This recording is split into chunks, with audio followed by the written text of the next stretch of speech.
Hello बच्चों, स्वागत है एक बार फिर से हमारे YouTube channel schooling with master ji पर। जैसा कि हमने आपसे वादा किया था, एग्जाम से एक दिन पहले मोस्ट एक्सपेक्टेड क्वेश्चंस की हम सीरीज लेकर आने वाले हैं। कल 10th सीबीएसई का एग्जाम है, उसी के रिगार्डिंग आज हम बायोलॉजी के 4 चैप्टर हैं, उनसे मोस्ट एक्सपेक्टेड जो क्वेश्चन रहने वाले हैं ना एग्जाम में आने वाले हैं, सिर्फ वही क्वेश्चन आज हम आपको करवाएंगे। उनसे बाहर कुछ भी नहीं आने वाला है। फिर भी अगर कोई डाउट्स हैं आपकी तो आप कंप्लीट सीरीज हमारी यूट्यूब पर जाकर देख सकते हैं। तो चलिए आज शुरू करते हैं हम 10th क्लास की बायोलॉजी, जिसमें हमारा पहला जो चैप्टर है वो है लाइफ प्रोसेस। लाइफ प्रोसेस का मतलब क्या होता है? हमें जिंदा रहने के लिए जो प्रोसेसेस करनी पड़ती है ना, जिसमें डाइजेशन, रेस्पिरेशन, एक्सक्रेशन, मेटाबॉलिज्म, सारी की सारी प्रोसेस इस चैप्टर के अंदर आती हैं। तो इसके रिगार्डिंग कुछ इंपॉर्टेंट 8 क्वेश्चन हम लेकर आए हैं जो एग्जाम के base point of view important रहने वाले हैं। सबसे पहला क्वेश्चन देखिए, why do fish die when take out of water? मछली को अगर हम पानी से बाहर निकालते हैं तो वो मर जाती है, ऐसा क्यों होता है? इसका आपने आंसर देना है। अब मछली जो है ना, इसके पास क्या पाए जाते हैं? गिल्स पाए जाते हैं। रेस्पिरेशन के लिए गिल्स से क्या करती है? सांस लेती है। अगर बात करें इसकी, इसको अगर हमने बाहर निकाल दिया तो आउट ऑफ वाटर ये सांस नहीं ले पाएगी, क्योंकि बाहर जो एयर है ना उसको इनहेल नहीं कर सकती। ये वाटर से जो ऑक्सीजन होती है ना, वाटर के अंदर डिजोल्ड ऑक्सीजन, उसी से रेस्पिरेशन करते हैं। ये गिल्स के थ्रू, ये जो माउथ के थ्रू जो है ना, वाटर को इनहेल करती है और उसमें डिजोल्ड ऑक्सीजन को इनटेक करती है। और गिल स्लिट्स जो होती है ना, उनसे फिर क्या है, ऑक्सीजन को बाहर थ्रू कर देती है, बाहर निकाल देती है। तो इसलिए मछली पानी से बाहर सांस नहीं ले सकती, क्योंकि इसके पास गिल्स होते हैं। और गिल्स क्या करते हैं? ऑक्सीजन को, वाटर के अंदर से डिजोल्व ऑक्सीजन को ही ले सकते हैं। एयर के अंदर ये सांस नहीं ले पाती, वो एयर इसकी बॉडी के अंदर नहीं जा पाती, क्योंकि इसके पास क्या नहीं है? लंग्स नहीं है। और एयर कब जाएगी हमारी बॉडी के अंदर? जब हमारी बॉडी के अंदर ऑक्सीजन या फिर एयर के लिए जो प्रेशर है ना वो लो होगा। और एयर का प्रेशर अगर बॉडी के अंदर और बाहर सेम है तो एयर अंदर नहीं जाती, तो इसकी बॉडी में एयर नहीं जा पाती, क्योंकि कंसंट्रेशन ऑफ एयर इसकी बॉडी से बाहर और अंदर दोनों बराबर होती है, तो ये सांस नहीं ले पाती। नेक्स्ट क्वेश्चन है, why is diffusion insufficient to meet the oxygen requirement to multicellular organisms? अब ऑर्गेनिज्म दो तरह के होते हैं बेटा, सिंगल सेल और एक होते हैं मल्टी सेल। इसने कहा सिंगल सेल के अंदर जो ऑक्सीजन की रिक्वायरमेंट होती है ना, वो किससे होती है? डिफ्यूजन से। डिफ्यूजन कैसे होता है? यहां पर एक सिंगल सेल ऑर्गेनिज्म हम ले लेते हैं, इसकी ऑर्गेनली है। एटमॉस्फेयर के अंदर जो ऑक्सीजन है ना, इसको ये डायरेक्ट सरफेस से डिफ्यूजन के थ्रू ले लेता है। डिफ्यूजन क्या है? एक ऐसी प्रोसेस है जिसके अंदर ऑक्सीजन जो है ना एक मेम्ब्रेन को अक्रॉस करके या फिर हाई कंसंट्रेशन से लो कंसंट्रेशन की तरफ फ्लो करती है। अब इनकी बॉडी के अंदर कार्बन डाइऑक्साइड ज्यादा होती है, क्योंकि ये क्या करते हैं? ग्लूकोज का ब्रेक डाउन करते हैं। और ग्लूकोज के ब्रेक डाउन से क्या मिलता है? कार्बन डाइऑक्साइड और वाटर और कुछ एनर्जी। तो इस एनर्जी की रिक्वायरमेंट के लिए क्या, कार्बोहाइड्रेट को, ग्लूकोज को ब्रेक करते हैं, जिससे कार्बन डाइऑक्साइड प्रोड्यूस होती है। और इसके अंदर जरूरत किसकी होती है? ऑक्सीजन की हेल्प से ब्रेक डाउन होता है, कंबशन होता है, तो ग्लूकोज टूटता है, ऑक्सीडेशन होता है। तो ऑक्सीजन की जो कंटेंट है, कंसेंट्रेशन है, वो आउटसाइड में ज्यादा है और इनसाइड में कार्बन डाइऑक्साइड ज्यादा है, तो ये बाहर आ जाती है और ऑक्सीजन अंदर चली जाती है। इसी को बोलते हैं डिफ्यूजन। लेकिन बात करें अगर हम मल्टी सेलुलर की, तो मल्टी सेलुलर अगर ऑर्गेनिज्म है ना, इस तरह से अगर कोई मल्टी सेलुलर है, बहुत सारी सेल से मिलकर कोई ऑर्गेनिज्म बना हुआ है, इसके अंदर डिफ्यूजन इनसफिशिएंट है। ऐसा क्यों है? अब अगर मान लो यहाँ पर कार्बन डाइऑक्साइड ज्यादा, इसमें भी कार्बन डाइऑक्साइड ज्यादा है, यहाँ पर भी कार्बन डाइऑक्साइड, सभी सेल के अंदर क्या है? कार्बन डाइऑक्साइड का कंटेंट ज्यादा होता है, क्योंकि ये क्या करते हैं? ग्लाइकोलिसिस। ग्लाइकोलिसिस क्या है? एक प्रोसेस है जिसके अंदर ग्लूकोज का ब्रेक डाउन किया जाता है। अब इनके अंदर कार्बन डाइऑक्साइड का कंटेंट ज्यादा है, ग्लूकोज को ब्रेक कर रखा है इस प्रोसेस के थ्रू, कार्बन डाइऑक्साइड ज्यादा है। इन्वायरमेंट में ऑक्सीजन ज्यादा है। अगर डिफ्यूजन से देखें मल्टी सेलुलर में, तो डिफ्यूजन यहां से यहां हो जाएगा, यहां से यहां। इस सेल तक ऑक्सीजन नहीं पहुंच पाएगी। मल्टी सेलुलर में क्या है, बॉडी जो सिस्टम होता है ना वो कॉम्प्लेक्स होता है, और कॉम्प्लेक्स बॉडी होने की वजह से ऑक्सीजन का डिफ्यूजन के थ्रू पहुंचना बहुत मुश्किल हो जाता है। इसलिए क्या करना पड़ता है, मल्टी सेलुलर ऑर्गेनिजम्स को ऑर्गन बनाने पड़ते हैं, ऑर्गन या ऑर्गन सिस्टम बनाने पड़ते हैं ऑक्सीजन की रिक्वायरमेंट को कंप्लीट करने के लिए। जैसे ह्यूमन बॉडी एक क्या है, मल्टी सेलुलर ऑर्गेनिज्म है। अगर मैं देखूं सराउंडिंग में ऑक्सीजन ज्यादा है, मेरी स्किन से डिफ्यूजन होकर अगर ऑक्सीजन अंदर जाना शुरू करे, तो बिल्कुल इंटरनल जो ऑर्गन है, इंटरनल जो सेल है ना, वहां तक क्या है, ऑक्सीजन नहीं पहुंच पाएगी। तो इसकी सप्लाई के लिए क्या है, एक स्पेसिफिक सर्कुलेटरी सिस्टम बनाना पड़ेगा। कॉम्प्लेक्स बॉडी के लिए ऑर्गन या ऑर्गन सिस्टम बनाना पड़ेगा। जिस जिस तरह हमारे अंदर क्या है, रेस्पिरेटरी सिस्टम है, ऑक्सीजन लंग्स तक जाएगी, लंग्स के बाद फिर सर्कुलेटरी सिस्टम आता है, ब्लड के अंदर ऑक्सीजन ऐड होगी, हार्ट पूरी बॉडी के अंदर उसको सप्लाई करेगा। अब ब्लड यहां से फ्लो करेगा पूरी बॉडी के अंदर और हर जगह पर ऑक्सीजन पहुंचा देगा। इसलिए कॉम्प्लेक्स ऑर्गेनिजम्स के अंदर ऑक्सीजन का जो ट्रांसफर है वो डिफ्यूजन से नहीं हो सकता, उनके अंदर क्या करना पड़ेगा, स्पेसिफिक ऑर्गन सिस्टम तैयार किए जाते हैं। नेक्स्ट क्वेश्चन है, how do guard cell regulate the opening and closing of stomata. Opening और क्लोजिंग स्टोमेटा की जो है ना वो गार्ड सेल से रेगुलेट होती है। गार्ड सेल से कैसे रेगुलेट होती है, गार्ड सेल कहां पाई जाती हैं, हमारे स्टोमेटा के, स्टोमेटल पोर के आसपास जो सेल होती हैं, कुछ इस तरह की गार्ड सेल होती हैं। तो गार्ड सेल जो पाई जाती हैं इस तरह से, क्या है, गार्ड सेल पाई जाती हैं। गार्ड सेल इसको बोलते हैं, ये बीच में जो रीजन है ना, ये हमारा स्टोमेटल पोर है, और ये क्या हमारी गार्ड सेल है। अब इन गार्ड सेल की हेल्प से क्या है, ये स्टोमेटा ओपन और क्लोज होता है, ये ओपन स्टोमेटल पोर है। अगर इसको हम क्लोज देखें तो क्लोज कैसे हो जाएगा, ये इस तरह से जो स्टोमेटा मिलेगा आपको वो क्या है, वो क्लोज फॉर्म में है। ये ओपन स्टोमेटा, ये क्लोज है। तो इसके अंदर होता क्या है, इसकी दो लेयर पाई जाती है, एक तो ये इंटरनल लेयर है, एक ये आउटर लेयर है। तो इसकी जो इनर लेयर है ना, ये वाली, ये थिक होती है, ये थिक क्यूटिकल से बनी होती है इनर लेयर, और जो एक्सटर्नल लेयर है इसकी, वो थिन क्यूटिकल से बनी होती है। ये किससे बनी होती है, ये थिन क्यूटिकल से बनी होती है। तो इंटरनल लेयर थिक क्यूटिकल से है, और एक्सटर्नल क्या है, थिन क्यूटिकल से बनी होती है। अब जैसे ही इसके अंदर वाटर ऐड होता है ना, वाटर इनके अंदर फिल होता है। अगर हम क्लोज की बात करें तो यहाँ पर क्या है, इसमें वाटर का कंटेंट बढ़ाया जाता है, इसके अंदर वाटर इसके अंदर फिल होना शुरू होता है। जैसे इसके अंदर वाटर फिल होगा तो ये ऐसे स्वेलन हो जाती है, इंटरनल लेयर ठीक है, बाहर वाली थिन है, तो ये क्या है, ऐसे एक्सटेंड होना शुरू हो जाएंगे, स्ट्रेच इनके अंदर प्रोड्यूस होगा, जिससे क्या है, ये ऐसे ओपन हो जाती है। जैसे ही वाटर इवेपोरेट हो जाएगा, ये वापस इनिशियल पोजीशन में आ जाती, क्लोज हो जाती हैं। तो किसकी हेल्प से ओपन और क्लोज होती हैं, वाटर की हेल्प से। आपने लिखना क्या है, due to the availability of water thick and thin cuticle layers stretched outside and then its initial position. इसी की हेल्प से क्या होता है, ओपन और क्लोज होते रहते हैं स्टोमेटा। नेक्स्ट क्वेश्चन इसमें हमारा रहने वाला, what are the different way in which glucose is oxidised to provide energy in various organisms. Energy की रिक्वायरमेंट कंप्लीट करने के लिए ग्लूकोज को ब्रेक डाउन करना पड़ता है। किस वे में ग्लूकोज को तोड़ा जा सकता है, इसके तीन तरीके हो सकते हैं बेटा। जो ग्लूकोज है हमारा,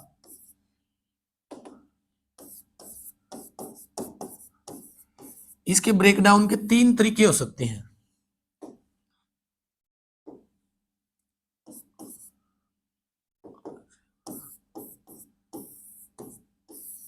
तीन वे में हम इसको तोड़ सकते हैं ग्लूकोज को। एक तरीका क्या है, जब ऑक्सीजन सफिशिएंट होगी हमारे पास। एक क्या होगा, जब ऑक्सीजन अब्सेंट होगी, और एक क्या होगा, जब ऑक्सीजन का लैक होगा, कमी होगी। तो तीन तरीके से ऑक्सीजन का ब्रेकडाउन, उसका सॉरी ग्लूकोज का ब्रेकडाउन किया जा सकता है। तीनों तरीकों को हम पढ़ेंगे। एक तो प्रेजेंट ऑफ O2, और एक अब्सेंट, और एक क्या है, ऑक्सीजन की जब कमी होगी। तो तीन तरीके से हम इसको तोड़ सकते हैं। इसमें क्या है, एरोबिक और एनएरोबिक दो वे होती हैं। एरोबिक क्या है, जब ऑक्सीजन प्रेजेंट होती है, और एनएरोबिक क्या है, जब ऑक्सीजन नहीं प्रेजेंट होती है। तो एरोबिक रेस्पिरेशन किस में चलता है, जो ऑक्सीजन से सांस लेने वाले हैं, लगभग धरती पर सभी ऑर्गेनिजम्स क्या है, एरोबिक है। एनएरोबिक कौन सी है, एनएरोबिक कुछ बैक्टीरिया पाए जाते हैं या कुछ और सिंगल सेल ऑर्गेनिज्म, कुछ थोड़े बहुत ऐसे सिंगल सेल ऑर्गेनिज्म हैं जो एनारोबिक रेस्पिरेशन करते हैं। अब ये क्या करेंगी, इस ग्लूकोज को without in the presence of oxygen इसको तोड़ते हैं, ग्लाइकोलिसिस प्रोसेस करेंगे। ये ग्लाइकोलिसिस क्या है, breakdown of glucose into pyruvic acid, pyruvic acid में तोड़ते हैं ये। तो ये किस में तोड़ते हैं, कार्बन डाइऑक्साइड रिलीज होती है, वाटर का कंटेंट भी रिलीज करता है, वाटर की बजाय इसमें लैक्टिक एसिड प्रोड्यूस होता है। लैक्टिक एसिड या फिर इथेनॉल, इथेनॉल प्रोड्यूस होता है इसके अंदर, ये इंपॉर्टेंट है। कार्बन डाइऑक्साइड, इथेनॉल और कुछ एनर्जी भी प्रोड्यूस करते हैं ये। अब अगर देखें ऑक्सीजन की प्रेजेंस में क्या होता है, इसकी प्रेजेंस में टूटती है कार्बन डाइऑक्साइड, वाटर और एनर्जी के अंदर, ये एरोबिक रेस्पिरेशन है। तीसरा बचता हमारा लैक ऑफ ऑक्सीजन, इसके अंदर क्या है, ये लैक्टिक एसिड में टूटती है, lactic acid plus carbon dioxide और एनर्जी। ये कहां पर पाया जाता है, हमारी मसल्स के अंदर। जब हम ज्यादा वर्कआउट करते हैं ना, ज्यादा कुछ हैवी एक्सरसाइज करते हैं, तो ऑक्सीजन की जो रिक्वायरमेंट है ना, पूरी की पूरी ऑक्सीजन सफिशिएंट हमारी बॉडी तक नहीं पहुंच पाती, तो हमारी बॉडी ग्लूकोज को लैक्टिक एसिड, कार्बन डाइऑक्साइड और एनर्जी में तोड़ देती है। जब एनर्जी और इसी लैक्टिक एसिड की वजह से फिर क्या है, मसल्स के अंदर क्या होता है, एक्यूट पेन होता है। एक्यूट पेन क्या है, शॉर्ट टर्म के लिए रहने वाला पेन। जैसे हम अगर एक्सरसाइज शुरू करते हैं, जो हमारा फर्स्ट वीक होगा ना, जैसे एग्जांपल के लिए आज मैंने एक्सरसाइज शुरू की है, आज जिम ज्वाइन की है, तो कुछ दिनों के लिए क्या है, मेरी बॉडी के अंदर पेन रहता है, वो ही एक्यूट पेन है, और वो इसी एसिड की वजह से होता है। उसके बाद हमारी बॉडी क्या है, उसको टॉलरेंट करना स्टार्ट कर देती है कुछ दिनों के बाद। प्रेजेंस में क्या है, ऑक्सीजन की प्रेजेंस में कार्बन डाइऑक्साइड और इसमें टूटेगा, और ये एनारोबिक में पाया जाता है, जिसमें इथेनॉल के अंदर इसको ब्रेक कर दिया जाता है। कार्बन डाइऑक्साइड, इथेनॉल, कुछ लैक्टिक एसिड भी प्रोड्यूस करते हैं और थोड़ी बहुत एनर्जी। तो तीन तरीके से हम इसको तोड़ सकते हैं। नेक्स्ट क्वेश्चन है, how are fat digested in our body, where does this process take place. Fat को कैसे डाइजेस्ट किया जाता है, फैट को डाइजेस्ट करने के लिए क्या बेटा, जो हमारा लीवर है ना, उसके अंदर से बाइल जूस निकलता है। बाइल जूस जो कहां पर स्टोर होता है, गाल ब्लैडर के अंदर।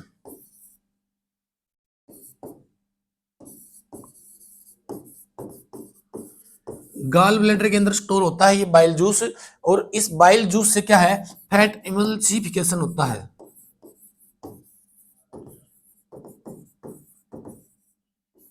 होता कहाँ है, अगर इस प्रोसेस को देखकर कहां पर ये टेक प्लेस करती है, तो ये फैट का डाइजेशन कहां होता है, जो हमारी स्मॉल इंटेस्टाइन है ना,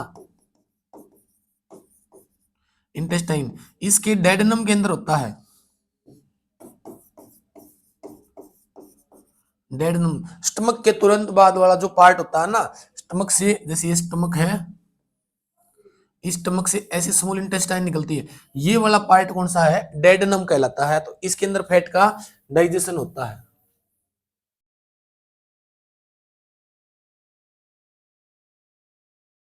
नेक्स्ट क्वेश्चन हमारा इसके अंदर है, draw a well labelled diagram of human digestive system.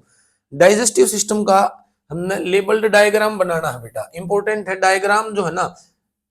कुछ डायग्राम आपकी इसमें बायोलॉजी में इंपॉर्टेंट है, 10th में, जो एग्जाम में आपके बिल्कुल 100% पूछे जाएंगे, जिनमें से एक क्या, हमारा डाइजेस्टिव सिस्टम का भी डायग्राम है। डाइजेस्टिव सिस्टम में देखें तो सबसे पहले क्या आता है, हमारा बक्कल कैविटी आती है। सबसे पहले क्या, हमारी बक्कल कैविटी पाई जाती है। बक्कल कैविटी के पास में क्या है, कुछ एसोसिएटेड ग्लैंड पाई जाती हैं। यहाँ पर क्या, कुछ एसोसिएटेड ग्लैंड्स हैं। और इसके बाद हमारी क्या है, स्टार्ट हो जाती है इस तरह से फेरेंक्स पाया जाता है। एक कॉमन पैसेज होता है जो माउथ में और हमारी जो नोस्ट्रल कैविटी है और फिर हमारी टेम्पोरल पाइप होती है उनसे, उनके साथ, और विंड पाइप और फूड पाइप के साथ जुड़ा होता है। यहाँ से एक तरफ से तो क्या हमारी ट्रैकिया चली जाती है, विंड पाइप जिसको बोलते हैं। दूसरी तरफ से क्या है, हमारी फूड पाइप आती है।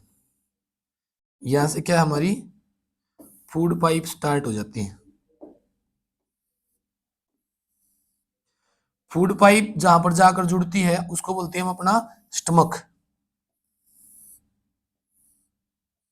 स्टमक के बाद स्टार्ट हो जाती है हमारी स्मॉल इंटेस्टाइन। थोड़ा सा ऊपर बना लेते हैं इसको हम।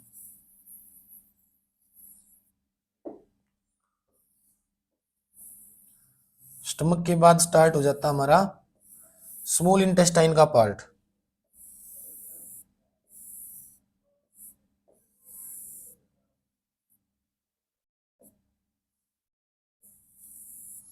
तो इस तरह से क्या हमारी स्मॉल इंटेस्टाइन स्टार्ट हो जाती है।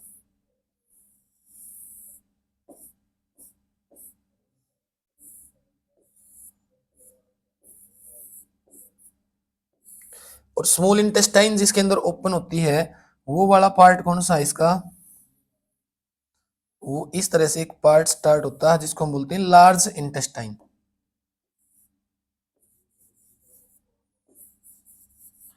इस तरह से हाईली क्वाइल्ड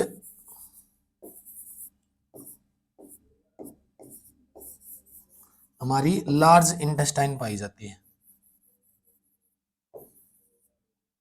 लार्ज इंटेस्टाइन।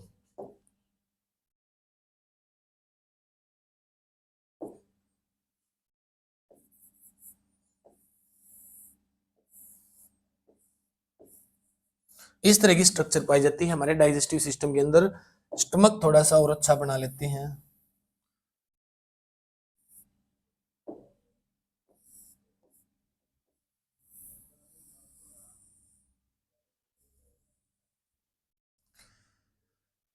यहाँ पर, यहाँ से हमारी फूड पाइप स्टार्ट हो जाती है। यहाँ पर लगा होता है एपिग्लोटिस।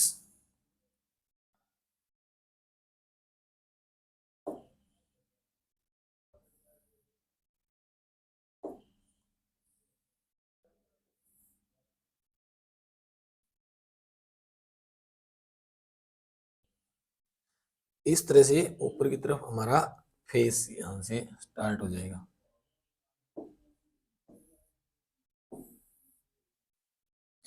तो इस तरह का एक सिस्टम पाया जाता है बेटा।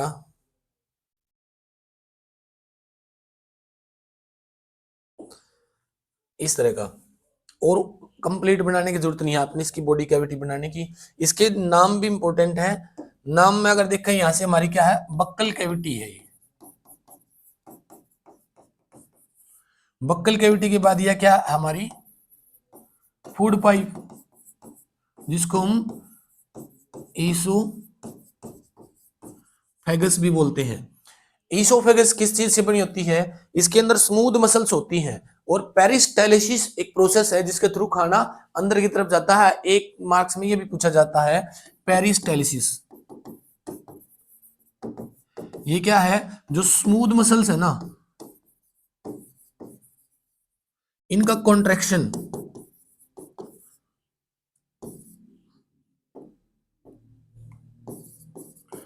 कॉन्ट्रैक्शन ये फूड को पुश करती है नीचे की तरफ। यहां से खाना पुश होगा। फिर अगली जो स्ट्रक्चर है वो हमारी स्टमक है। उसके बाद यहां से ये हमारी स्मॉल इंटेस्टाइन है और ये वाली क्या हमारी लार्ज इंटेस्टाइन है। इसके अलावा आपने कुछ एसोसिएटेड ग्लैंड्स भी बनानी है बेटा। एसोसिएटेड ग्लैंड्स कौन सी हैं, जो डाइजेशन में हेल्प करती हैं, डाइजेस्टिव जूस सेक्रेट करती हैं। एसोसिएटेड ग्लैंड्स में अगर हम देखें तो सबसे पहले हमारी यहाँ पर क्या मिलेगी, सेलिवरी ग्लैंड।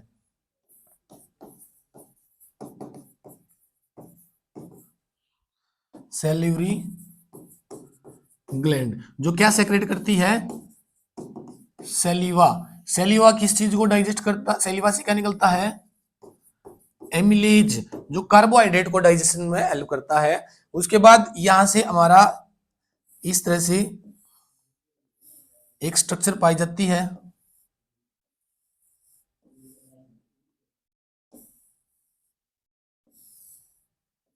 इस तरह की एक स्ट्रक्चर है जिसको हम बोलते हैं लीवर। लीवर जिसके अंदर ऐसे गाल ब्लैडर पाए जाते हैं, जिसमें क्या स्टोर होता है, बाइल जूस, जो हमारी स्मॉल इंटेस्टाइन के अंदर आकर किस चीज का डाइजेशन करता है, फैट का एमल्सिफिकेशन करता है। एक ग्लैंड यहां पर पाई जाती है जिसको हम बोलते हैं पेनक्रियाज।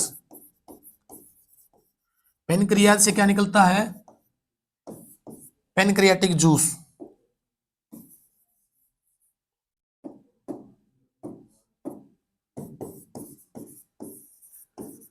पेनक्रियाटिक जूस जो प्रोटीन के कुछ सब्सटेंसेस को डाइजेस्ट करने में हेल्प करता है, शुगर के मॉलिक्यूल्स को डाइजेस्ट करता है, साथ में ग्लाइकोजन भी सेक्रेट होता है, इंसुलिन भी सेक्रेट होता है इससे। लार्ज इंटेस्टाइन के अंदर क्या है, लार्ज इंटेस्टाइन के अंदर यहां पर वाटर का एब्जॉर्प्शन होता है, और स्मॉल इंटेस्टाइन के इस पार्ट में क्या है, इसके अंदर मिनरल्स का डाइजेशन होता है, एब्जॉर्प्शन सॉरी, एब्जॉर्प्शन किस चीज का, मिनरल्स का, आयंस का। जो भी फूड हमने इनहेल किया है वो पूरा का पूरा फूड हमारी बॉडी में एसिमिलेट होता है, एब्जॉर्ब किया जाता है, और फिर उसको ट्रांसफर कर देती है हमारी बॉडी के अंदर न्यूट्रिशन को फिल करने के लिए। लास्ट में यहाँ पर एक स्ट्रक्चर पाई जाती है जिसको बोलते हैं हम रेक्टम।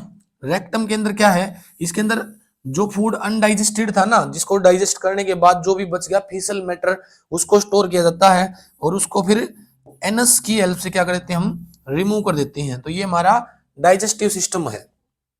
ऐसे ही सर्कुलेटरी सिस्टम का डायग्राम भी आप याद कर लेना, इसके और में आ सकता है या अलग से क्वेश्चन पूछा जा सकता है, इसी चैप्टर के अंदर है ये क्वेश्चन भी। नेक्स्ट इसका पार्ट दे रखा है, describe the role of the following in the process of digestion. Digestion में बाइल जूस का क्या काम है, अभी पढ़ के आए थे, ये क्या काम करता है, फैट एमल्सिफिकेशन, फैट के डाइजेशन में हेल्प करता है। सेल्यूलरी एमिलेज, एमिलेज क्या काम करता है, एमिलेज डाइजेशन करता है किस चीज का, कार्बोहाइड्रेट का, और कार्बोहाइड्रेट का भी सेल्यूलरी एमिलेज, और एक होता है हमारा पेनक्रियाटिक एमिलेज। दो तरह के मिलते हैं। पेनक्रियाटिक जो एमिलेज है वो पेनक्रियाज से रिलीज होता है, सेल्यूलरी जो है वो सेल्यूवा से रिलीज होता है। ये लगभग फैट का सबसे ज्यादा 30% डाइजेशन हमारे माउथ के अंदर ही हो जाता है। तीसरा है HCl। HCl के क्या काम है, एक तो ये इंजाइम को एक्टिवेट करता है, इंजाइमेटिक एक्टिविटी जो है, जिसके लिए क्या है, लो पीएच की जरूरत होती है, 7 से नीचे, तो पीएच मेंटेन करने का काम करता है, पहला काम तो ये। इसका दूसरा काम क्या है, ये हार्मफुल जो पैथोजन है ना, हार्मफुल जो बैक्टीरिया हैं फूड के साथ जो चले जाते हैं उनको किल करने में हेल्प करता है। साथ में जो हमारा फूड है उसको कॉम्प्लेक्स से सिंपल में तोड़ने में हेल्प करता है। ये इनके तीनों के काम है। फैट को डाइजेस्ट करेगा कौन, एमिले बाइल जूस, सेल्यूलरी एमिलेज ये कार्बोहाइड्रेट को, और HCl एंजाइम्स को एक्टिवेट करता है, साथ में कुछ को मारने में भी हेल्प करता है, हार्मफुल बैक्टीरिया को, और उसके अलावा फैट के कॉम्प्लेक्स को सिंपल में तोड़ता है, पीएच लेवल मेंटेन करता है। नेक्स्ट क्वेश्चन है, describe the process of urine formation in the kidney. Kidney के अंदर यूरिन फॉर्मेशन जो है ना उसको डिस्क्राइब करना है। अब किडनी के अंदर क्या पाए जाते हैं, किडनी की जो फंक्शनल यूनिट है ना, फंक्शनल यूनिट है वो है नेफ्रॉन। नेफ्रॉन से क्या होता है, यूरिया की कंसंट्रेशन बढ़ाई जाती है, कंसंट्रेशन ऑफ यूरिया उसको क्या किया जाता है, इंक्रीज किया जाता है। जैसे ही कंसंट्रेशन ऑफ यूरिया इंक्रीज होती है, बढ़ती है, उससे फिर क्या है, हमारी बॉडी के अंदर जितना भी प्रेजेंट अमीनो एसिड है ना, अमोनिया वेस्ट जिसको यूरिया में कन्वर्ट करा क्या है, उसको रिमूव करने में हेल्प मिलती है। उसको क्या, नेफ्रॉन के हेल्प से उसको रिमूव किया जाता है। नेफ्रॉन के अंदर और क्या चलता है, इसके अंदर काउंटर करंट मैकेनिज्म चलता है, काउंटर करंट मैकेनिज्म चलता है। काउंटर करंट मैकेनिज्म की हेल्प से क्या होता है, इससे भी कंसंट्रेशन ऑफ यूरिया इंक्रीज की जाती है, और इस यूरिया को कहां पर स्टोर कर लिया जाता है, जो हमारी किडनी है उससे बाहर की तरफ यहां पर पाए जाते हैं यूरिनरी ब्लैडर, उसके अंदर इसको स्टोर कर लिया जाता है। तो इस तरह से इसकी कंसंट्रेशन यूरिया की बढ़ाई जाती है। एक्यूरेटली इसकी करेक्ट एक्सप्लेनेशन राइटिंग कैसे लिख सकते हैं, ये क्वेश्चन आप पढ़ कर चले जाना, इनसे बाहर आपके एग्जाम में बहुत ही रेयरेस्ट चांस है कि कुछ आएगा। नेक्स्ट सेकंड चैप्टर हमारा कंट्रोल एंड कोऑर्डिनेशन। कंट्रोल और कोऑर्डिनेशन में क्या पढ़ना होता है बेटा, हमने पूरा ब्रेन और हमारा स्पाइनल कोड और नर्वस सिस्टम पढ़ना होता है, न्यूरॉन्स को इसमें स्टडी करना हमने। इसमें पहला क्वेश्चन है which plant hormone is responsible for the promotion of cell division. Cell division को कौन सा प्रमोट करता है, सेल डिवीजन में साइटोकाइनिन। साइटोकाइनिन क्या करता है, सेल के डिवीजन में को प्रमोट करता है। ऐसे ही इसकी जगह पर क्वेश्चन आ सकता है which hormone responsible for promotion of cell division की बजाय आपको दे सकता है रूट सिस्टम जो है ना उसको उसकी ग्रोथ में हेल्प कौन सा करेगा, ऑक्जिन। सूट सिस्टम की अगर पूछा है तो कौन हेल्प करता है उसके अंदर, गिब्रेलिन। वैसे ही पूछा इनहिबिट कौन करेगा तो वो कौन सा है हमारा साइटोकाइनिन सेल डिवीजन में। रूट सिस्टम को कौन करेगा, ऑक्जिन। सूट सिस्टम को कौन प्रमोट करता है, गिब्रेलिन। और इथाइलिन को क्या करता है, इथाइलिन ये राइपनिंग ऑफ फूड करता है, fruit sorry ripening of fruits, fruits को पकाने में हेल्प करता है। इसके अलावा एब्सिसिक एसिड जो है ना, एब्सिसिक एसिड ये इनहिबिट करता है, ग्रोथ को इनहिबिट करने में हेल्प करता है। तो ये 5 हार्मोन है प्लांट के जो इंपॉर्टेंट है, केमिकल कोऑर्डिनेशन प्लांट में ये करते हैं। सेकंड क्वेश्चन इसके अंदर गिवन है what will happen if the intake of iodine is low in our diet. अगर आयोडीन जो है ना, आयोडीन हमारी डाइट के अंदर कम रह जाए तो उससे क्या होता है, एक नंबर में है इससे एक डिजीज हो जाती है बेटा गोइटर। गोइटर नाम की डिजीज हो जाती है। हमारी जो यहाँ पर एक ग्लैंड पाई जाती है थायराइड ग्लैंड, पैर में एक इस तरफ होती है, वोकल कॉर्ड के एक इस तरफ पाई जाती है। वो कौन सा हार्मोन सेक्रेट करती है, थायरोनिन हार्मोन सेक्रेट करती है। T3 और T4, T3 और T4 हार्मोन रिलीज करती है। और ये किसकी हेल्प से बनते हैं, आयोडीन की हेल्प से बनते हैं। अगर आयोडीन की कमी होगी तो ये ग्लैंड प्रोट्रेट कर जाती है, स्वेलन हो जाती है, और उस डिजीज को हम क्या बोलते हैं, गोइटर डिजीज हो जाती है उसमें। नेक्स्ट क्वेश्चन इसमें है name the part of neurons where information is acquired. अगर हम न्यूरॉन के बारे में देखें, न्यूरॉन की अगर हम स्ट्रक्चर देखें तो न्यूरॉन के अंदर क्या है, एक तो इसके अंदर इस तरह से एक पार्ट पाया जाता है और उसके लास्ट में यहां पर भी एक स्ट्रक्चर है इस तरह से,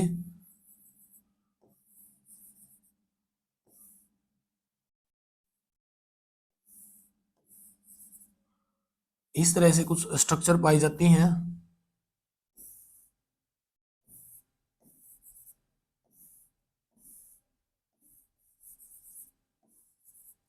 जिनको हम बोलते हैं नर्व एंडिंग। इस तरह से एक नर्व एंडिंग पाई जाती है। इस तरफ अगर हम देखें तो यहां पर क्या है, इस तरह की एक स्ट्रक्चर पाई जाती है आगे की तरफ,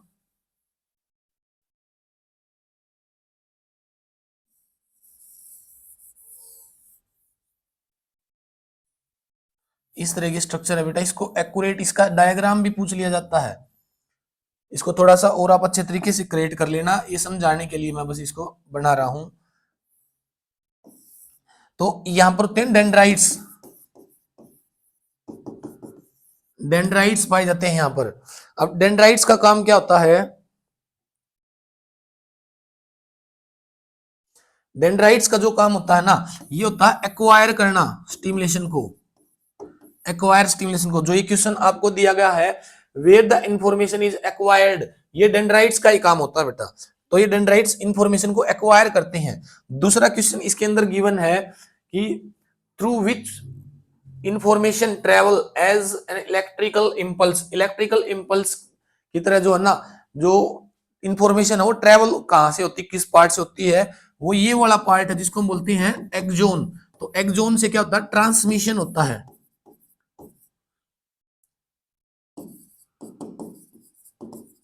नर्व इंपल्स का कंडक्शन, ट्रांसमिशन और फिर ट्रांसपोर्टेशन, जनरेशन कंडक्शन होता है, सॉरी इसमें ट्रांसमिशन नहीं बोलेंगे, इसको हम कंडक्शन बोलेंगे।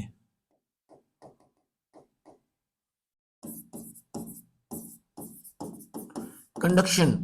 ट्रांसमिशन की अगर बात करें, यहां पर एक नया न्यूरॉन होगा, जैसे ये एक न्यूरॉन है, ऐसे ही इस न्यूरॉन से दूसरे न्यूरॉन तक पहुंचेगा, तो यहाँ पर एक गैप पाया जाता है जिसको बोलते हैं सिनेप्स। इस सिनेप्स के थ्रू क्या है, केमिकल ट्रांसमिशन होता है। तो यहाँ पर क्या होगा, generation of nerve impulse, conduction, फिर यहाँ पर ट्रांसमिशन, सिंपेज, एक्सोन और डेंड्राइट्स। तो यहाँ पर होते हैं तीन दोनों क्वेश्चन। इसके अलावा यही पूछ सकता है कि ट्रांसमिशन कहाँ होगा, सी में अगर ये पूछ ले कहीं ना कहीं कि ट्रांसमिशन कहाँ होगा, तो ट्रांसमिशन सिंपेज में होता है। तो इसका आंसर हमारा क्या रहने वाला, डेंड्राइट, डेंड्राइट्स। इसका आंसर हमारा क्या रहने वाला है, एक्सोन, और इसका आंसर हमारा स्नेप्स। नेक्स्ट क्वेश्चन है, how are involuntary action different from reflex action. Reflex action और इनवॉलेंटरी एक्शन में डिफरेंस बताना है। इनवॉलेंटरी एक्शन कौन सा होता है बेटा, जो हमारे कॉन्शियस माइंड के कंट्रोल में नहीं होता, जो हम कॉन्शियस विल से नहीं कर सकते। जैसे मेरे मसल्स, इनकी हेल्प से मैं अपनी बोन्स को क्या है, मोमेंट दे रहा हूँ, लोकोमोशन दे रहा हूँ, यहाँ से इधर आ गया, ये मेरे कॉन्शियस विल के कंट्रोल में है। इस एक्शन को बोलते हैं वॉलेंटरी एक्शन। दूसरा, जैसे मेरा हार्ट बीट कर रहा है, मेरा डाइजेस्टिव सिस्टम चल रहा है, रेस्पिरेटरी सिस्टम, सर्कुलेटरी सिस्टम, जो मेरे कॉन्शियस विल के कंट्रोल में नहीं है, तो वो एक्शन कौन सा है, वो एक्शन है हमारा इनवॉलेंटरी एक्शन। रिफ्लेक्स एक्शन कौन सा होता है, वॉलेंटरी एक्शन, अगर इन केस ऑफ इमरजेंसी हमारे कंट्रोल में नहीं होता तो उसको रिफ्लेक्स एक्शन बोलते हैं। इस एक्शन को कौन करता है, हमारी स्पाइनल कॉर्ड। स्पाइनल कॉर्ड क्या है, मेरी मसल्स को, वॉलेंटरी मसल्स को कंट्रोल करती है विदाउट कॉन्शियस विल, उसको रिफ्लेक्स एक्शन बोलते हैं, उसको रिफ्लेक्स एक्शन। और इनवॉलेंटरी क्या है, ये कभी भी कंट्रोल में नहीं होता हमारे, ये हमारे अनकॉन्शियस विल के कंट्रोल में होता है, जिसको हम अपनी चाहकर इच्छा से कंट्रोल नहीं कर सकते। तो ये इनके अंदर डिफरेंस है, वॉलेंटरी एक्शन, इनवॉलेंटरी और रिफ्लेक्स एक्शन। नेक्स्ट है, what happened at the synapse between two neurons. यही क्वेश्चन अब यहाँ पर आ गया। जो ये सिंपेज है, ये जो सिंपेज है, यहाँ पर क्या होता है, यहाँ पर क्या ट्रांसमिशन होता है बेटा, ट्रांसमिशन किसका, इंपल्स का। इंपल्स का क्या होता है, ट्रांसमिशन होता है, एक न्यूरॉन से दूसरे न्यूरॉन के अंदर इंफॉर्मेशन का ट्रांसमिशन होता है, इलेक्ट्रिक करंट का ट्रांसमिशन इसके अंदर होता है। नेक्स्ट है, how does chemical coordination take place in animals. Animals के अंदर केमिकल कोऑर्डिनेशन कैसे होता है, हार्मोन की हेल्प से होता है। इंपॉर्टेंट क्वेश्चन है, रीड करके जाना आपने ये भी, कि केमिकल कोऑर्डिनेशन जो है ना प्लांट में कैसे होता है, एनिमल्स में कैसे होता है। अब प्लांट्स में देखा तो हार्मोन से दो तरह का कोऑर्डिनेशन होता है एनिमल में, जिसमें एक तो है हमारा न्यूरॉन कंट्रोल, न्यूरल कंट्रोल, और दूसरा है केमिकल। ये तो होता हमारी नर्व सेल से, और ये होता हमारे हार्मोन से। तो हार्मोन्स का एक्शन इसके अंदर लिखना बेटा, कि हमारी बॉडी के अंदर जो केमिकल कोऑर्डिनेशन है, इसमें जैसे हमारी बॉडी की ग्रोथ होने वाली है, या फिर हमारी बॉडी के अंदर जितने भी स्टिमुलेशंस जो है, उनका रिस्पॉन्स जो होता है, जो स्लो होता है, स्टेडी होता है, धीरे धीरे लेकिन एक्यूरेट होता है, वो हार्मोन से होता है केमिकल कोऑर्डिनेशन। तो कंप्लीट हार्मोन एक्शन लिखना बेटा इसमें, हार्मोन एक्शन आपने डिस्क्राइब करना पड़ेगा। Next, dry neat and well labelled diagram and structure of human brain. Brain का डायग्राम आपने रीड करके जाना है, आपने अच्छे तरीके से उसको रिवाइज करके जाना है बेटा। ब्रेन का डायग्राम इंपॉर्टेंट है, देखिए बना देते हैं ब्रेन का डायग्राम। मैंने बोला था कुछ एक डायग्राम है जो बिल्कुल इंपॉर्टेंट है, आपके पेपर में आने वाले हैं, 2 से 3 नंबर में पूछ लेता है। क्रेनियम आपने बनानी है,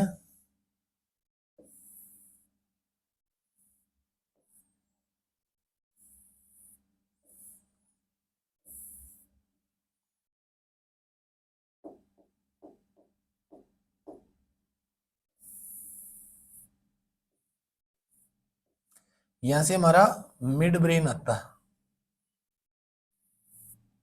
sorry hind brain. Hind brain के ऊपर पोन्स है,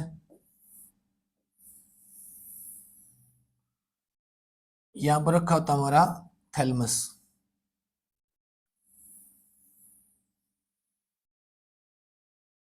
थैलमस बाकी का जो ये हिस्सा बचता है हमारा,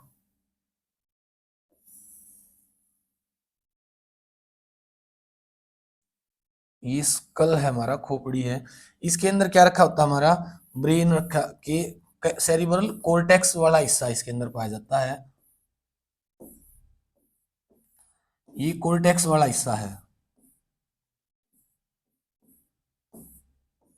सेरिब्रल कोर्टेक्स का हिस्सा है, जिसके अंदर मेमोरी एनालाइज करने की पावर वो सारी इसके अंदर रखी होती है, ये वाला हिस्सा है। तो ब्रेन के तीन पार्ट मेन है इंपॉर्टेंट, ये तो सेरिब्रल कोर्टेक्स है,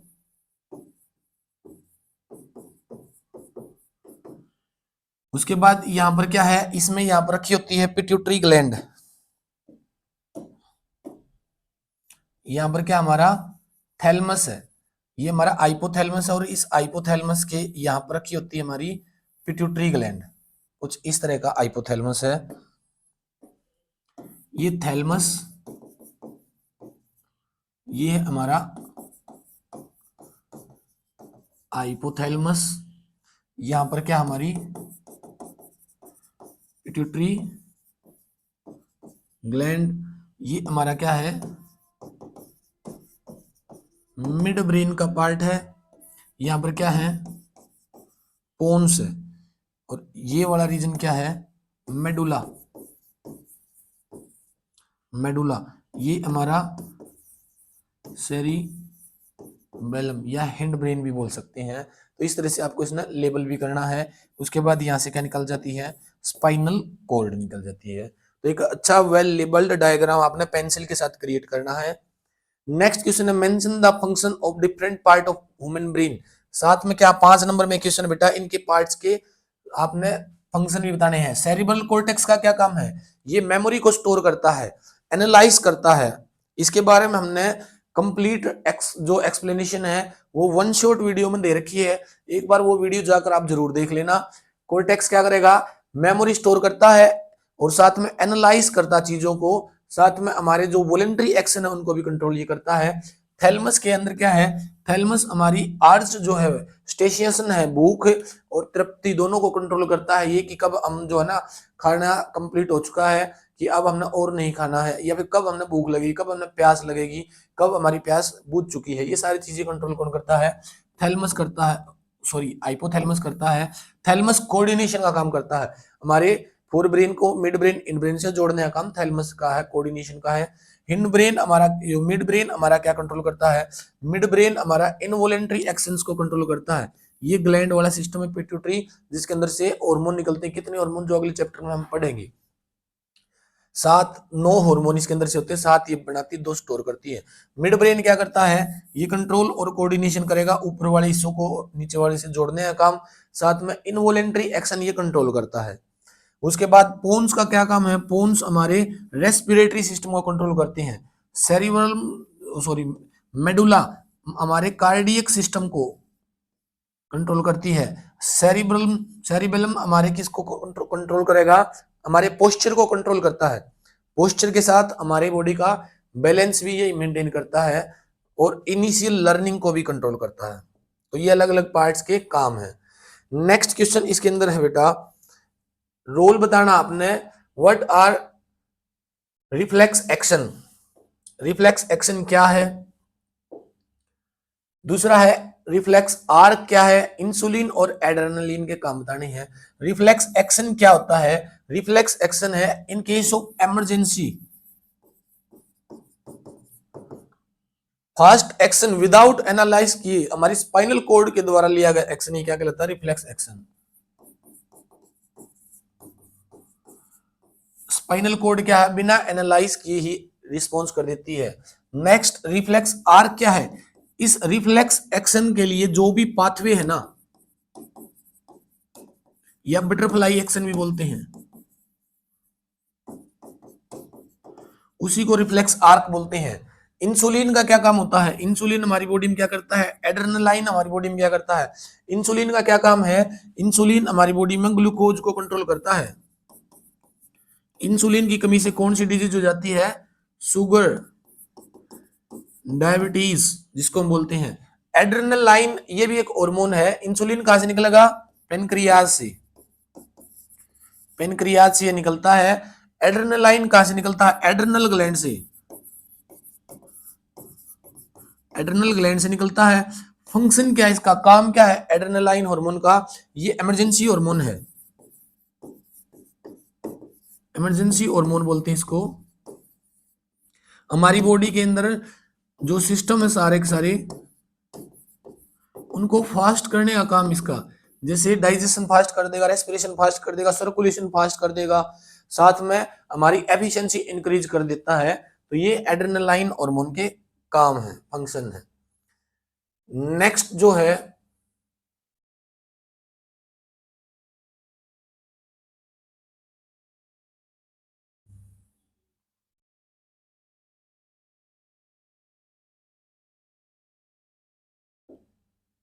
ये हमने स्टडी कर लिया है। नेक्स्ट चैप्टर है हमारा how do organism reproduce. Organisms reproduce कैसे करते हैं? पहला क्वेश्चन है what is the effect of DNA coping which is not perfectly accurate on the reproduction process. Reproduction process में जो है ना, रिप्रोडक्शन में ये प्रोसेस एक्यूरेटली नहीं होती है, परफेक्ट। डीएनए कोपिंग कब होती है, ये क्वेश्चन पूछा है, और इसका इफेक्ट क्या है? डीएनए कोपिंग, डीएनए क्या है? हमारा जेनेटिक मटेरियल है, जेनेटिकल मटेरियल है ये। जब भी सेल की कॉपी होती है ना, हमारी ग्रोथ होती है, तो 1 से 2, 2 से 4, 4 से 8, 16 ऐसे 64 सेल ग्रो करती हैं। तो उसमें क्या है, एक सेल के अंदर जो कंटेंट है ना, इसके अंदर 46 क्रोमोजोम है। तो इससे ग्रो करके जब 2 नई सेल बनेंगी तो 46 इसमें और 46 इसमें क्रोमोजोम्स को हमने डिवाइड करना पड़ता है, तब जाकर क्या होती है, डीएनए की कॉपी होती है। लेकिन रिप्रोडक्शन प्रोसेस जो होता है ना, उसमें परफेक्टली एक्यूरेट नहीं होती है। उसमें क्या होता है, जो ये 46 क्रोमोजोम है ना, इनको डिवाइड किया जाता है 23, और 23 में गैमेट बनाए जाते हैं। तो डीएनए की कॉपी कब होगी, सेल की ग्रोथ में होती है। और इसका इफेक्ट क्या है, हमारा जेनेटिकल मटेरियल अगली जनरेशन में दूसरी सेल के अंदर एक्यूरेटली ट्रांसफर किया जा सकता है। तो ये डीएनए कॉपिंग है। इस प्रोसेस को क्या बोलते हैं, replication, replication of DNA, DNA का रेप्लिकेट होना। सेकंड क्वेश्चन है what does fertilisation take place in human females, where does, sorry, fertilisation कहां पर टेक प्लेस होती है? फर्टिलाइजेशन कहां होती है? फीमेल के अंदर जो यूट्रस है ना और जो ओवरी है, उन दोनों को कनेक्ट करने के लिए एक फेलोपियन ट्यूब पाई जाती है। फेलोपियन ट्यूब में क्या है, वहां पर फर्टिलाइजेशन होती है। नेक्स्ट है name one sexual transmitted disease caused by bacterial infection and viral infection, how can these be prevented. Bacteria से होने वाली और वायरस से होने वाली एक एक डिजीज जो है ना, उनको उनका नाम आपने बताना है और साथ में उनका प्रिवेंशन बताना है। प्रिवेंशन क्या है, दोनों का ही। हमने क्या है, हाइजीन फूड को खाना है, हाइजीन वाटर जो है ना उसको, और फिर क्या है, इन्फेक्टेड पर्सन से दूर रहना है। जैसे ट्यूबरक्लोसिस है, टीबी है, बैक्टीरिया से होने वाली डिजीज है ट्यूबरक्लोसिस। दूसरी है वायरल डिजीज, वायरस से होने वाली एचआईवी है, ह्यूमन इम्यूनो वायरस से होने वाली डिजीज है, जिस डिजीज का क्या नाम है, AIDS, AIDS। Acquired immunodeficiency syndrome, इसकी फुल फॉर्म भी पूछ ली जाती है, acquired immunodeficiency syndrome. Next question, list any 4 reason of vegetative propagation being practised in the growth of some type of plants। इस क्वेश्चन के अंदर दिया गया बेटा, आपने कोई भी 4 ऐसे रीजन बताने हैं जिसमें वेजिटेटिव प्रोपगेशन कराया जाता हो। वेजिटेटिव जो प्रोपगेशन है उसको प्रैक्टिस किया जाता है कुछ प्लांट्स को ग्रोथ करवाने में। अब सबसे पहले देखिए वेजिटेटिव प्रोपगेशन क्या है। वेजिटेटिव प्रोपगेशन का मतलब होता है वेजिटेटिव पार्ट से कोई नया पौधा बना लेना। वेजिटेटिव पार्ट कौन कौन सी है, जैसे रूट है, जैसे स्टेम है, जैसे लीफ है, इन्हीं से अगर कोई नया पौधा ग्रो करेगा तो बिल्कुल एक्यूरेट क्या बनेगा, क्लोन प्रोड्यूस होता है, क्लोन बनता है। जैसा पौधा हमारे पास था उसके लीफ से एक और नया पौधा अगर जनरेट कर दिया तो उसका 100% क्लोन होगा। उसके अंदर क्या है, फिर उस पौधे के अंदर क्यों किया जाता है ऐसा, 4 रीजन बताने। सबसे पहला रीजन क्या है, जो भी उसके अंदर मिनरल्स विटामिन जो भी न्यूट्रिशन था ना उसको मेंटेन रखने के लिए। पहला क्या है, मेंटेनिंग न्यूट्रिशनल वैल्यू,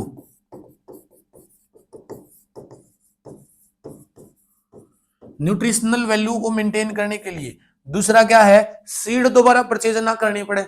सीड जो है नए दोबारा लेकर आएंगे तो कॉस्टली होंगी, तो फिर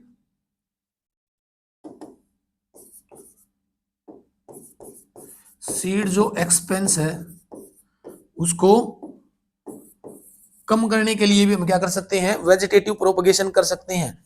फिर और क्या होगा, अब क्लोन बनाएंगे उसी पौधे के जैसा ही प्रोड्यूस हो जाएगा, तो उस पौधे से जितनी भी हमने चीजें मिली थी एक बार ही उसको ग्रो करवाना है, उसके बाद बार बार बार बार रिपीटेशन करा सकते हैं हम।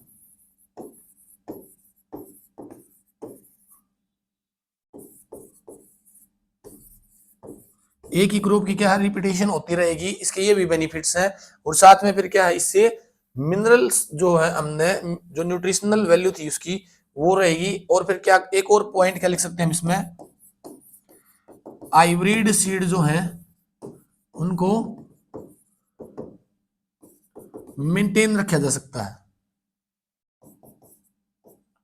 मेंटेन हाइब्रिड सीड को हाइब्रिडाइज्ड रखने के लिए भी क्या करते हैं हम, ऐसी प्रैक्टिस करते हैं। नेक्स्ट क्वेश्चन है, explain regeneration in planaria, how is regeneration different from reproduction. Regeneration planaria के अंदर कैसी होती है, कुछ इस तरह का एक ऑर्गेनिज्म पाया जाता है।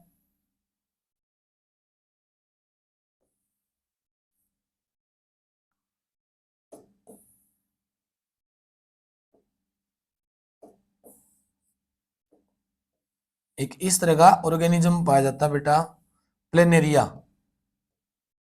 अब प्लेनेरिया के अंदर क्या है, आईज नहीं होती, आई स्पॉट्स होते हैं लाइट को सेंस करने के लिए, सिर्फ विजुअल्स नहीं होते उसके अंदर। तो प्लेनेरिया के अंदर क्या है, अगर प्लेनेरिया का हमने कोई पार्ट काट दिया, यानी कि मान लो इसको यहां से काट दिया हमने, ये पार्ट काट दिया ये वाला, तो ये क्या कर लेगा, इसके ऊपर ये जो दूसरा पार्ट है इसका, इसको ये रीजनरेट कर लेता है। तो अगर अपने बॉडी पार्ट से कोई दूसरा पूरा बॉडी की स्ट्रक्चर को दोबारा से क्रिएट कर ले तो उसी को बोलते हैं रीजनरेशन। और रिप्रोडक्शन से ये अलग कैसे है, रीजनरेशन किसमें होती है, सेम बॉडी के अंदर होती है।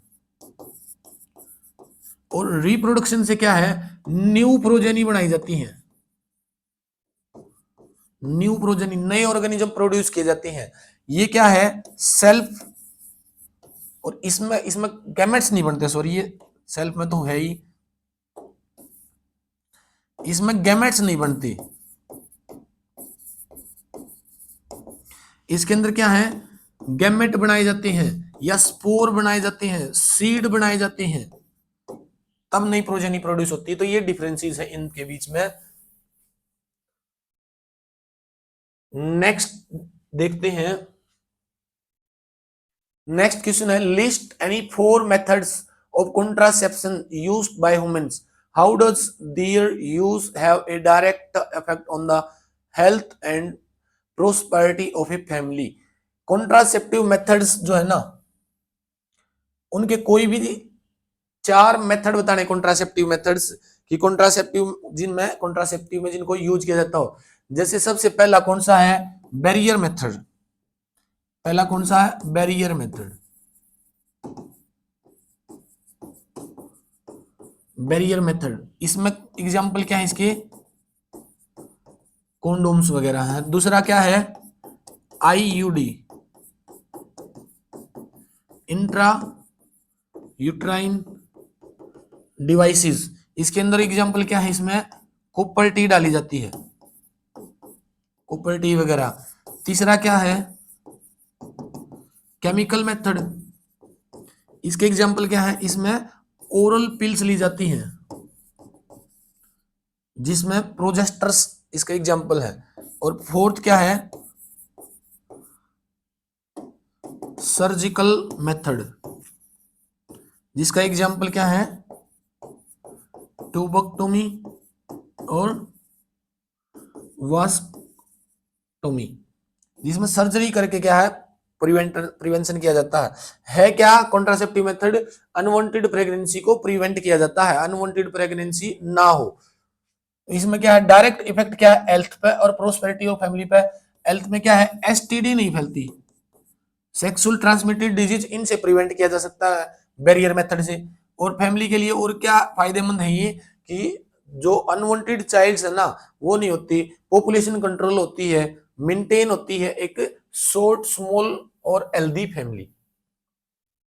नेक्स्ट है list 3 distinguished features between sexual and asexual reproductions. Sexual reproduction asexual reproduction में डिफरेंसेस बताने बहुत ही आसान क्वेश्चन है। सेक्सुअल रिप्रोडक्शन में क्या गैमेट बनती हैं, एसेक्सुअल में गैमेट नहीं बनती। सेक्सुअल में 2 पेरेंट्स की रिक्वायरमेंट होती है, एसेक्सुअल एक ही पेरेंट्स से हो जाता है। सेक्सुअल के अंदर वेरिएशन आता है, एसेक्सुअल में वेरिएशन नहीं आता, क्लोन प्रोड्यूस होती हैं। नेक्स्ट है explain variation are observed in offsprings. Sexual reproduction से क्या है वेरिएशन आता है। वेरिएशन कैसे आता है, 2 अलग अलग ऑर्गेनिज्म से अलग अलग गैमेट मिलते हैं, हमने उससे भी जेनेटिकल मटेरियल मिला है और उससे भी जेनेटिकल मटेरियल मिला है। तो 2 अलग ऑर्गेनिजम्स का जेनेटिकल मटेरियल अगर फ्यूज्ड होगा तो उससे वेरिएशन आएगा, तीसरा अलग तरह का ऑर्गेनिज्म प्रोड्यूस होता है। इसको स्टडी करके जाना आपने, ये क्वेश्चंस इंपॉर्टेंट है सभी के सभी। नेक्स्ट है give one example each of unisexual and bisexual flower. Unisexual और बाइसेक्सुअल फ्लावर का एग्जांपल देना आपने, ऐसे फ्लावर जो यूनिसेक्सुअल होते हैं। इसके अंदर क्या है यूनिसेक्सुअल में, जैसे बाइसेक्सुअल में तो मिलता है मैंगो, बाइसेक्सुअल फ्लावर मिलते हैं। या फिर इसके अंदर जैसे इसके अंदर आता है रोज या फिर हिबिस्कस रोजा, ये इसके एग्जाम्पल हैं। अगर आपने यूनिसेक्सुअल का देना है तो पपाया दे सकते हैं, तो ये एग्जाम्पल्स हैं इनके। Mention the change of flower undergoes after fertilisation.